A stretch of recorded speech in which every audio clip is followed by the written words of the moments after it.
There are many ways to move a symbol in NetSkeme. First, users may select the center of the symbol and move it in any direction.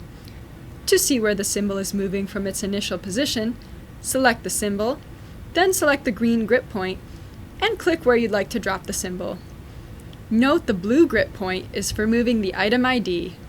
To rotate the symbol, right-click on the symbol, select Rotate, select a base point of which to rotate about, and then either select the point of rotation with your cursor or input a precise angle in the dialog box.